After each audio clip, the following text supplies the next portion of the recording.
Reka mvuge ngo amahoro y'Imana abane namwe bivanye naho muherereye.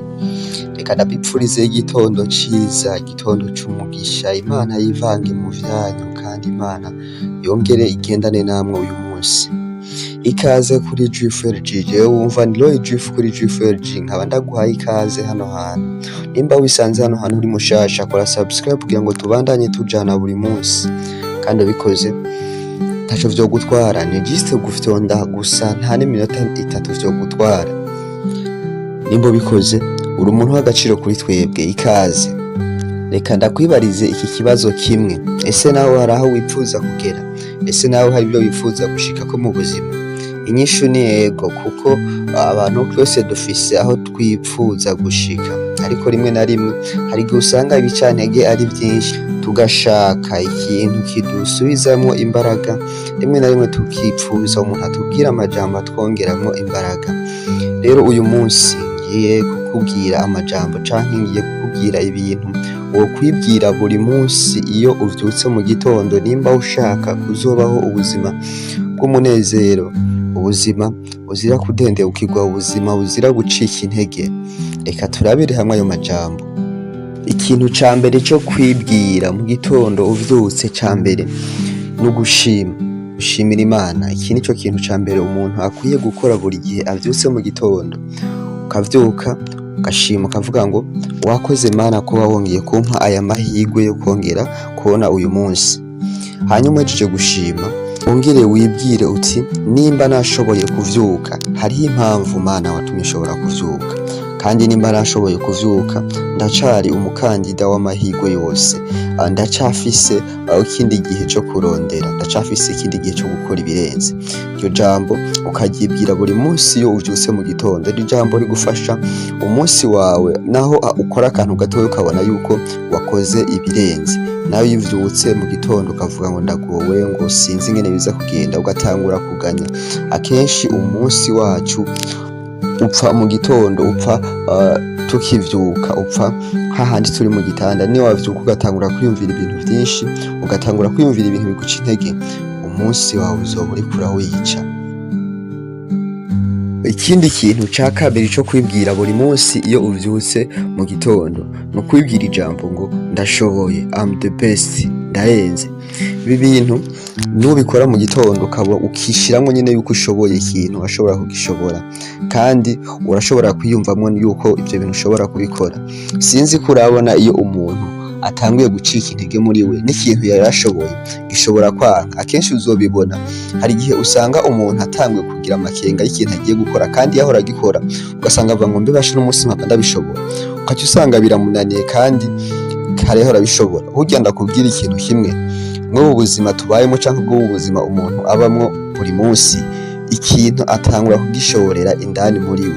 Niwumva ikintu muri we utagishoboye, no hanze ntibizokunda. Ariko gerageza iyo uvyutse mu gitondo uvuge ngo ndashoboye, kandi uno munsi nshobora gukora ibirenze. Iryo jambo nyene uryakire, uryishiremo. Rizotuma naho wowe ufise porogaramu nyinshi uvuga ati jewe uno munsi ndazikora kandi ndazi ko bikunda. Burya icizere kirarema, kandi umaze kwishiramo ikintu mu mutwe, hari igihe ico kintu ugikora kandi ushize amanga. Niri ni jambo ryo kwibwira, I'm the best, ndashoboye kandi uno munsi nshobora gukora ibirenze. Ikindi kintu co kwibwira ca gatatu, buri munsi iyo uvyutse mu gitondo ibwira ijambo ngo nshobora gukora ico ari cyo cose, I can do everything. Bivuze ngo iri jambo rizotuma wumva yuko nawe ufise imbaraga muri wewe. Iri jambo rizotuma rigukura ku rwego rumwe rigushire ku rundi, kubera yuko ni witegereza neza ubuzima tubayemo, uzosanga intege ducika canke gucika intege ari amajambo twumva hanze akatujamwo intege, tugatangwa kuzicika indani muri twebwe, ugasanga n'ibindi bintu byose biranse. Ariko mu gihe wewe utanguye kwishiramwo amajambo meza mu gitondo uvyutse, aya majambo azotuma gupushinga, aya majambo azotuma mera nk'umuriro muri wewe, atuma ukora ibindi bintu utari wakoze. Sinzi ko urabona iyo uvyutse uvuga ngo ashamwe n'umunsi ngo numva ngo atamagara mfise canke numva ngo ndi goyigoyi, uyo munsi ushobora guhera uko nyene, kubera yuko wamaze kubishira mu mutwe, wamaze gutegura mu mutwe hawe yuko utameze neza. Rero ico gukora, ibwira amajambo meza buri gihe uvyutse mu gitondo, yazotuma ugira umunsi mwiza. Ikindi kintu ca kane cyo gukora buri munsi uvyutse mu gitondo, kwibwira ngo ejo hanje ni heza. Iri jambo nimba ushaka kumenya imbaraga z'iri jambo uzoribaze umukene canke umuntu adafise urufatiro. Ijambo ryagiye riremesha benshi, abantu bagenda bashika ku vyo bipfuza. Ejo ni heza, wibwira ijambo uvuge ngo ejo hanje ni heza. Iri jambo rishobora gutuma umunsi wawe utabona ingorane, ahubwo umunsi wose ukabona umenga ejo ni heza, nyine kwiyumvisha yuko ejo ari heza. Rero gerageza kwibwira aya majambo buri munsi uvyutse mu gitondo, uvuge ngo ejo hanje ni heza. Buri munsi rero iyo uvyutse mu gitondo gerageza kwibwira amajambo meza kugira ngo umunsi wawe ushobore kugenda neza, kandi kanatsinda baravuga ngo akanwa kararema. Ikindi naco ibiri muri indani muri twebwe nivyo bigaragara inyuma. Rero mu gihe indani muri twebwe ata kintu ciza kiriyo, n'inyuma nta vyiza bizogaragara, hazogaragara ivyo biri indani muri twebwe.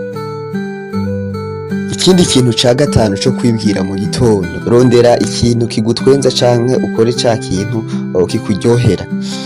Ibi bizotuma utangura umunsi wawe umeze neza, ariko niwakora ikintu canke niwatangura umunsi ubabaye, ukiri muri chambre yawe canke ukiri ku gitanda cawe, ukabona ibintu bikubabaza canke ukavyuka wiyumvira ibintu bikubabaza, menya yuko uyo munsi utazigera uryoha kuri wewe. Ni kwa kundi ushobora guhura n'umuntu uzobibona ukumva kubwiye ngo ushanga uyu munsi kweri ngo nari nabibonye kuva kare, ngo uyu munsi wari mubi, ngo uyu munsi watanguye nabi. Ariko uzoraba akenshi iyo uvyutse mu gitondo ugakora ibintu bikuryohera, ugakora ibintu bigutwenza canke ukaraba ibintu bikuryohera bigutwenza, akenshi uwo munsi uzovyuka umenga ufise ikintu bita motivation. Rero gerageza gukora ikintu kikuryohera buri munsi mu gitondo iyo uvyutse, kugira ngo umunsi wawe ugende neza, kugira ngo umunsi wawe ugende nk'uko wavyifuza. Uhejeje kwibwira aya majambo yose, byose ubihejeje hamwe, uvuge ngo Mana ndasohotse ndagiye, uyu munsi ndawusize mu biganza vyawe, ungende inyuma ungende imbere, hama mbone umugisha wawe uyu munsi, hama usohoke witangure umunsi wawe umeze neza. Mwakoze kumviriza iki kiganiro. Ugejeje ikiganiro ngaho, Imana iguhezagire kandi ugire n'umunsi mwiza. Imana ibane nawe uyu munsi, ugendane nayo. Urakoze.